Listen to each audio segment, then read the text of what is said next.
జై సాయి మాస్టర్. శ్రీ సదాశివ బ్రహ్మేంద్ర స్వామి దివ్య చరితము, తృతీయ అధ్యాయము, సిద్ధలీలలు. శ్రీ సదాశివ బ్రహ్మేంద్ర స్వాముల వారు సిద్ధులకు ఎటువంటి ప్రాముఖ్యతనిచ్చేవారు కాదు. కానీ దైవ సంకల్పానుసారం తగిన అర్హత కలిగిన వారికి మరియు వారిని ఉద్ధరించుటకు మాత్రమే సిద్ధులను చూపడము జరిగినది. శ్రీ సదాశివేంద్ర సరస్వతి సన్యాస దీక్ష తీసుకుని సాధన చేస్తూ అవధూత స్థితి అనే అతివర్ణాశ్రమి స్థితి పొంది సదాశివ బ్రహ్మేంద్రగా పేరుగాంచక మునుపు మానసికముగా శివార్చన చేసేవారు. 30 శ్లోకాలతో శివ మానసిక పూజ అనే గ్రంథాన్ని కూడా వ్రాశారు. శివరాత్రి, కృష్ణాష్టమి, శ్రీరామనవమి మున్నగు పర్వదినాలలో తీవ్రమైన ధ్యానములో ఉంటూ శివ పరమాత్మను మానసికముగా అర్చింపగా తన ఎదురుగా ఉన్న శివలింగము పూలతో అర్చింపబడేది. ఈ సంఘటన చూసిన వారు దేవతలు శివుడిని అర్చిస్తున్నారని భావించేవారు. శ్రీ సదాశివేంద్రుని మానసిక అర్చనతో మధురలోని సుందరేశ్వరుడు కూడా కొన్నిసార్లు పూలతో అర్చింపబడేవాడు. శివరాత్రి మున్నగు పర్వదినాలలో శ్రీ సదాశివేంద్రులు ఏకకాలంలో అనేక క్షేత్రములలో దర్శనమిచ్చేవారు. ఇసుక క్రింద సమాధి గతుడగుట. ఒకనాడు శ్రీ సదాశివ బ్రహ్మేంద్రులు కోడుముడి అనే గ్రామం దగ్గర ఉన్న కావేరీ నది మధ్యలో ద్వీపముగా ఉన్నటువంటి అగస్త్య పరాయి అని పిలువబడే రాయి మీద కూర్చుని తీవ్రమైన ధ్యాన నిష్టయందు సమాధిలో లీనమయ్యాడు.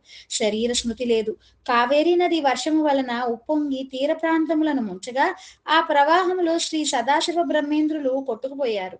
అయినను వారికి బాహ్య స్మృతి రాలేదు. కొందరు భక్తులు ఆ ప్రవాహంలో సదాశివ బ్రహ్మేంద్రులను రక్షింప ప్రయత్నించి విఫలులైనారు. అంతటా అందరూ సదాశివ బ్రహ్మేంద్రులు జల సమాధి అయినారని భావించారు. కొన్ని నెలల తర్వాత కోడుముడి గ్రామ ప్రజలు ఇసుక కొరకు కావేరీ నది తీరమునకు వచ్చి ఇసుక మేటను త్రవ్వుచుండగా పారకు రక్తపు మరక కనిపించగా వారు ఆశ్చర్యచకితులైనారు. అంతటా వారు నెమ్మదిగా ఇసుకను తొలగించి చూడగా శ్రీ సదాశివ బ్రహ్మేంద్రుల వారు ధ్యాన ముద్రలో సమాధి నిష్ఠుడై ఉండుట చూడడం జరిగినది. సదాశివ బ్రహ్మేంద్రుల వారి తలకు పార తగిలి గాయం ఏర్పడగా కొద్దిగా రక్తము కారుట వారు గమనించారు.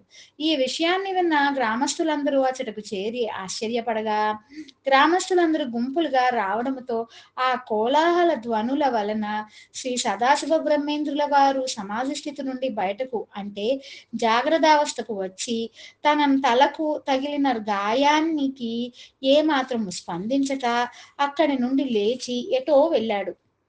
మహాత్ముల జీవితాలలో ఇటువంటి సంఘటనలు జరుగుట మనము విని ఉన్నాము. శ్రీ రామకృష్ణ పరమహంస గారి వద్దకు శ్రీ తోతాపురి మహారాజ్ అని పిలువబడే యోగీశ్వరుడు వచ్చి నిరాకార నిర్గుణ పరమాత్మ సాక్షాత్కారము లభించు యోగ క్రియను ఉపదేశించగా శ్రీ రామకృష్ణ పరమహంస 3 రోజుల పాటు పూర్తిగా శరీర స్మృతి లేక సమాధినిష్ఠుడైనాడు. 3 రోజుల తర్వాత తోతాపురి మహారాజు రామకృష్ణ పరమహంస గారిని తిరిగి బాహ్యస్మృతిలోనికి తీసుకువచ్చాడు. వేరొక సమయంలో శ్రీ రామకృష్ణ పరమహంస సమాధినిష్ఠుడు కాగా పరమహంస గారిని డాక్టర్ మహేంద్రనాథ్ సర్కార్ పరీక్షించి శ్వాస ఆడుట గాని గుండె కొట్టుకునుట గాని లేదని నిర్ధారించారు. తంజావూరులోని 4 కాళ్ల మండపములో హనుమాన్ మూర్తిని ప్రతిష్ఠించుట. తంజావూరులోని సన్నిధి వీధిలో ఉన్న శ్రీ ప్రసన్న వెంకటేశ్వర స్వామి దేవాలయ ప్రాంగణములో ముందు వైపు 4 కాళ్ల మండపం కలదు. స్వామి రథోత్సవ సమయంలో ఉత్సవమూర్తిని 4 కాళ్ల మండపంలో ఉంచి అలంకరణ చేసేవారు. ఆ 4 కాళ్ల మండపంలోని నేలలో ఒక రంధ్రము పడగా ఆ రంధ్రాన్ని ఎన్నిసార్లు పూడ్చినను తిరిగి రంధ్రము పడుచూ ఉండేది. ఈ విషయాన్ని శ్రీ సదాశివ బ్రహ్మేంద్ర స్వామి దృష్టికి తెచ్చి తగిన సలహా అడుగగా స్వామి స్పందించి ఆ 4 కాళ్ల మండపంలో హనుమాన్ మూర్తిని ప్రతిష్ఠించమని చెప్పారు. స్వామి సలహాను అనుసరించి హనుమాన్ మూర్తిని ప్రతిష్ఠించే సమయములో శ్రీ సదాశివ బ్రహ్మేంద్ర స్వామి స్వయముగా అక్కడికి వచ్చి హనుమాన్ విగ్రహాన్ని తాకి పవిత్రీకరించారు.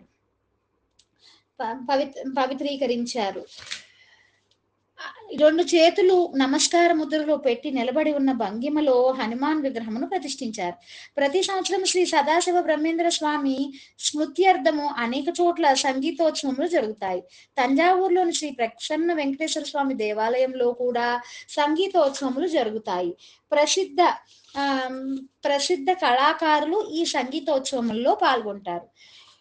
పున్నై వనం మారియమ్మ కోవెల.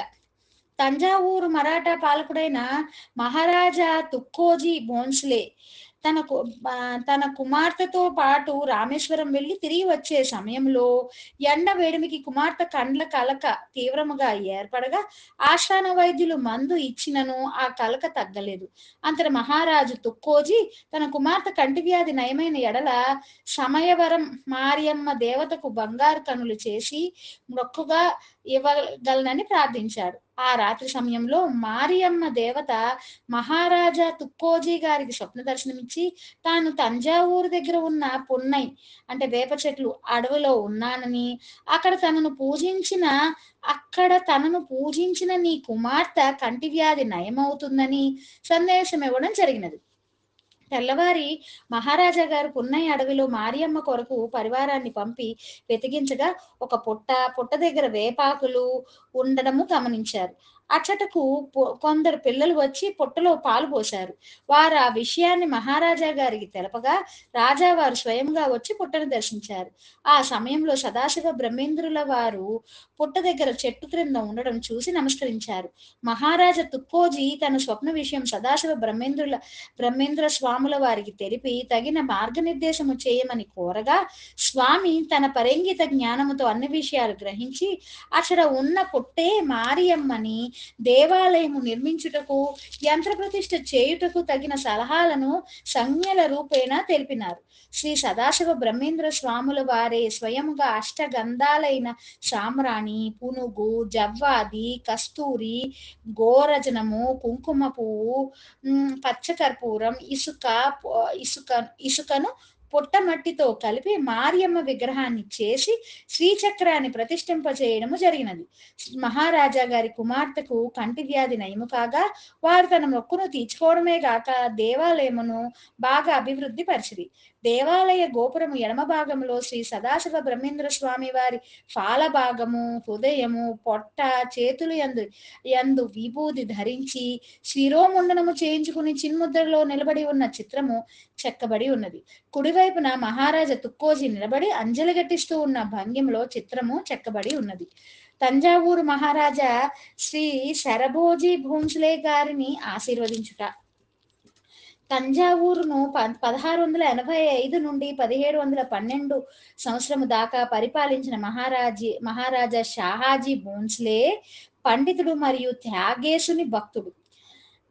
వీరు అభినవ భోజుడని ఖ్యాతి వహించారు. షాహాజీ సదాశివ బ్రహ్మేంద్ర స్వామిని కలిసి తన రాజభవనానికి రమ్మని ఆహ్వానించారని, కానీ సదాశివేంద్రుడు రాజభవనము దర్శించడానికి తిరస్కరించారని కర్ణిగా తెలియచున్నది. శ్రీ షాహాజీ మహారాజా గారికి సంతానము కలగలేదు.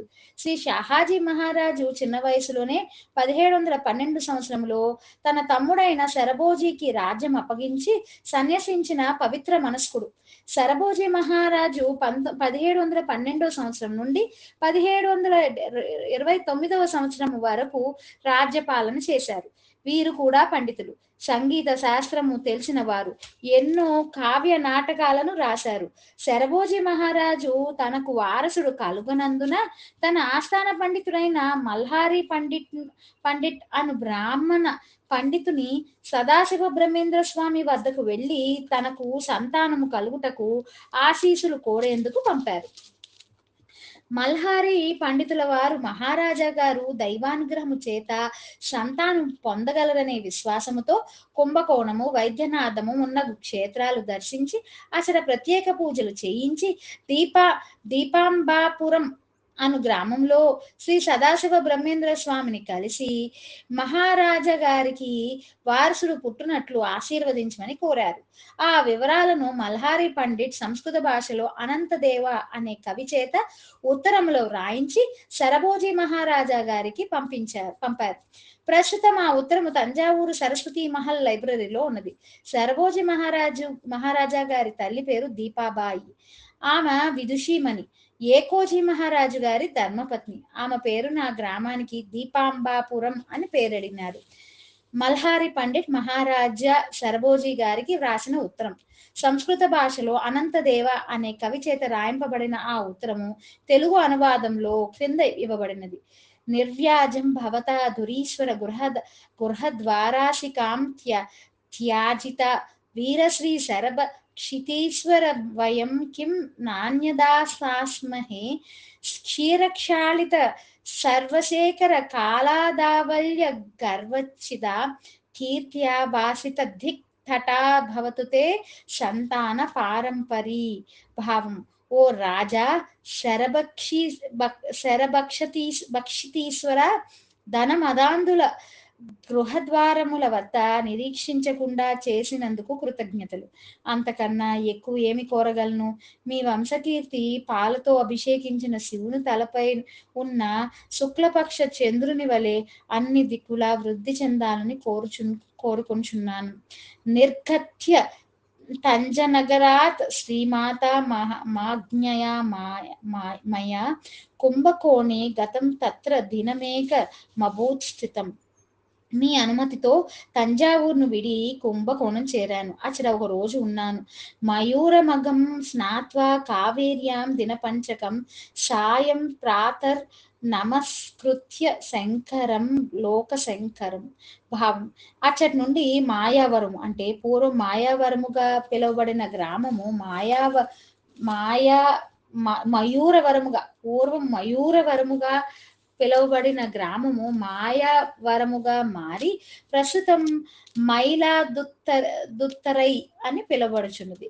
వెళ్ళి అచ్చట 5 రోజులు ఉన్నాను. నిత్యము కావేరీ నదిలో స్నానం చేసి ఉదయం సాయంత్రం ఈ విశ్వానికే సర్వ శుభాలను ప్రసాదించే మయూరనాథుని దర్శించి నమస్కరించాను. పుత్రోత్పత్తిం సమాశాస్య మహారాజస్య భూయసీం పుత్రలాభాయ భవతాం వైద్యనాథాలయం గతః. పావము: మహారాజా గారికి కుమారుని ప్రసాదించ ప్రార్థన చేశాను. అచ్చటి నుండి వైద్యనాథాలయం వైదీశ్వర్ కోవెల వెళ్ళాను. బాలాంబిక పరివృఢం ప్రసాద్య బహుదా తతః సమాగతో అస్మిన్ దీపాంబాపురం తత్ సర్వమానితం. భావం: మహారాజా గారికి సంతానం కలగాలని బాలాంబిక వైద్యనాథుని అనేక విధములుగా ప్రార్థించి అచ్చటి నుండి దీపాంబాపురం అనే అగ్రహారము చేరాను. మహారాజుల వారు ఈ గ్రామమును సర్వమాన్యముగా ప్రకటించి పన్నుల నుండి మినహాయింపు ఇచ్చి ఉన్నారు. సదాశివ బ్రహ్మ రూపం బ్రహ్మాధ్యక్షం చిరేప్సితం ప్రణమ్య ప్రార్థితాస్తే హి మహారాజ కృతే మయా. భావము: దీపాంబాపురంలో సదాశివ బ్రహ్మేంద్ర స్వామి అనే యతీశ్వరుని దర్శించాను. ఆ యతీశ్వరుని కలియాలని అనేక రోజుల నుండి నేను తలిచేవాడిని. ఆ యతీశ్వరునకు నమస్కరించి మహారాజా వారి క్షేమము కొరకు ప్రార్థించాను. పుత్రోత్పత్తౌ ఝటిత్యత్ర ప్రసాదః క్రియాతామితి సంజ్ఞయా సూచయన్ పుత్రో భవితా యాచిరాదితి. భావం: మహారాజా వారికి త్వరలో కుమారుడు జన్మించాలని ప్రార్థించగా వారు సైగలతో సూచన చేస్తూ పుత్రుడు కలుగుతాడని ఆశీస్సులిచ్చారు. ఆత్మవిద్యా విలాసాఖ్య శ్రీయో గ్రంథ ప్రసాదిత యుష్మాకం భూయసే భావి శ్రేయసే కారితా మయా. సదాశివ బ్రహ్మేంద్రుల వారు తాను రచించిన ఆత్మ విద్యా విలాసం అను ఒక గ్రంథ ప్రతిని నాకు బహుకరించారు. మీ క్షేమము కొరకు, మీ వంశ భవిష్యత్ తరాల కొరకు భిక్షాస్తి సత్ప్రసాదాత్ పుత్ర సంపత్తి ఉత్తమ జాతేయ మితి చాశ్రౌషం శ్రీమతాం భవతామిహ. పావము: 3 రోజుల పాటు సాధువులకు, బ్రాహ్మణులకు, పేదలకు భిక్షా కైంకర్యము చేశాను. దాని ఫలితముగా తప్పక మంచి సంతానము కలుగుతుంది. యతీశ్వరుల ఆశీర్వచనములకు కృతజ్ఞతలు. మహత్ప్రసాద చిహ్నాని శ్రేయసాంసీతి వదంతి భవత్ప్రహిత వైద్యేన దత్తౌషధి నిషేనాత్. భావం మహాత్ముల ఆశీర్వాదము సర్వ శుభకర్మని అనాదిగా చెప్పబడుచున్నది. వైద్యులు ఇచ్చిన ఔషధాన్ని స్వీకరించిన తరువాత అనుకూల్యం శరీరస్య సమ్యగేన హి దృశ్యతే ఇతః పరం తదా శక్తి నాస్తి దేశాంతరాటని. నా ఆరోగ్యం మెరుగైనది, ఎక్కువ ప్రయాణములు చేయుటకు శరీరము సహకరించుట లేదు. వార్ధక్యాదపి దౌర్బల్య దళంబుద్ధ్యా చ సాంప్రతం సాంప్రతం కావేరీ తీర ఏ వాత్ర వస్తవ్య మితి నిశ్చయ. భావము వృద్ధాప్యము వలన శరీర దౌర్బల్యము వలన ఇక ప్రయాణాలు చేయకుండా కావేరీ నదీ తీరములో ప్రశాంతమైన వాతావరణములో నివాస వసతి ఏర్పాటు చేసుకోవాలని నిర్ణయానికి వచ్చాను. భవత్కాప్త గ్రహారేషు తత్రాపి స్వరసా రుచి త్రికోటి హాక్యకే ముక్తిక్షేత్రే ప్రీతిరనుత్తమ. భావము కావేరీ నది తీరములో ఏర్పరిచిన అగ్రహారములలో తిరుకోడి కావల్ అనే పేరున పిలువబడుచున్న ముక్తి క్షేత్రములో నివసించాలని అభిలషిస్తూ ఉన్నాను. గ్రామోపకంఠే వాసార్థం తేషాం హి శివసన్నిధౌ నిర్మాతవ్యో మఠం కశ్చిదిత్యేయం నిశ్చితం మయా. భావము ఆ గ్రామంలోని శివుని ఆలయ సన్నిధిలో ఒక మఠము నిర్మించుకొని అందులో ఉండాలని నిర్ణయానికి వచ్చాను. భవతామాజ్ఞాయ తత్ర జాయతే మఠ నిర్మితః ఇదం చ భవతాం సర్వం శ్రేయసే పార్థ్యతే మయా. భావం మీ అనుమతితో మఠం నిర్మించబడుచున్నది, ఈ కార్యము కూడా మీకు శుభాన్ని ప్రసాదించునని అభిలషిస్తున్నాను.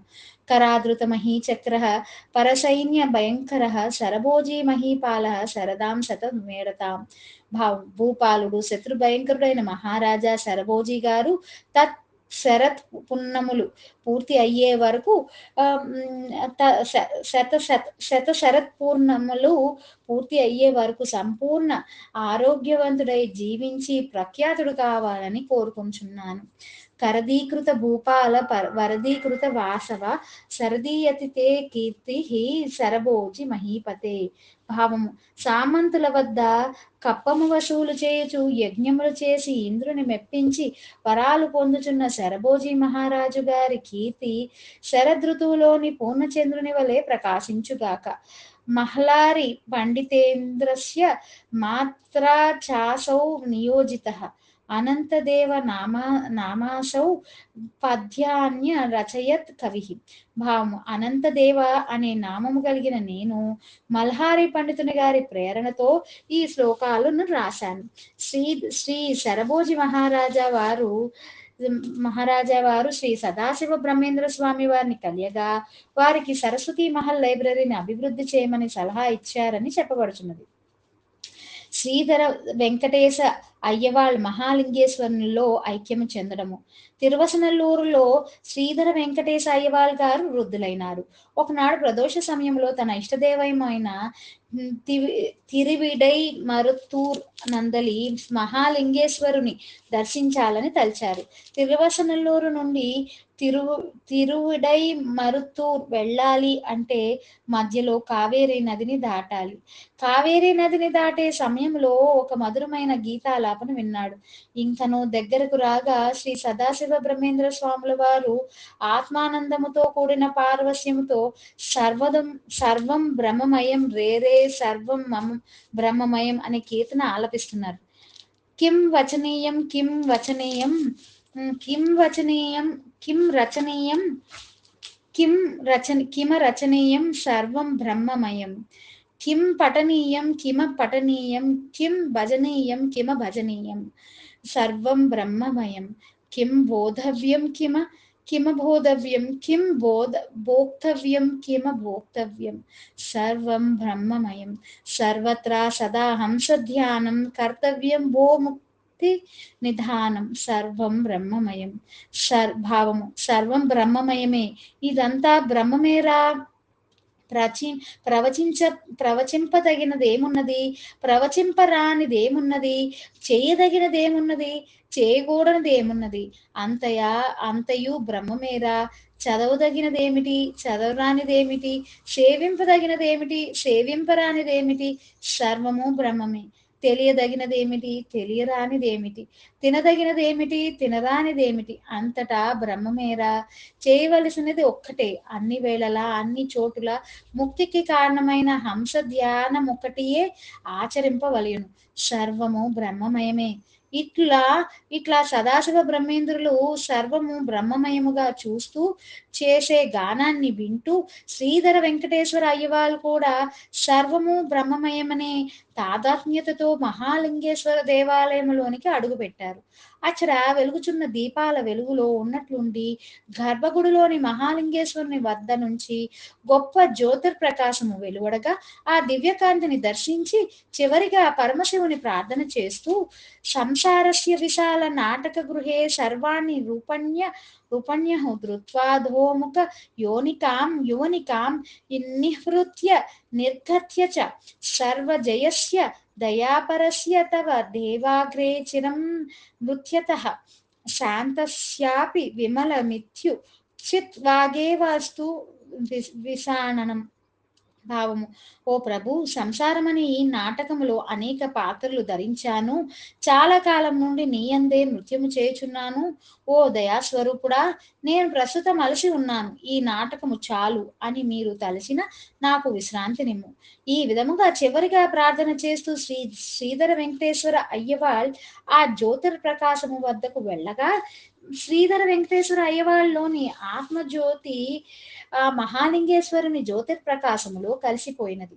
ఈ అద్భుత సంఘటన జరిగిన సమయంలో సదాశివ బ్రహ్మేంద్రులు మహాలింగేశ్వరుని దేవాలయం వద్దకు రావడం ఆ పరమశివుని లీలలను సందర్శించడానికే. జై సాయి మాస్టర్.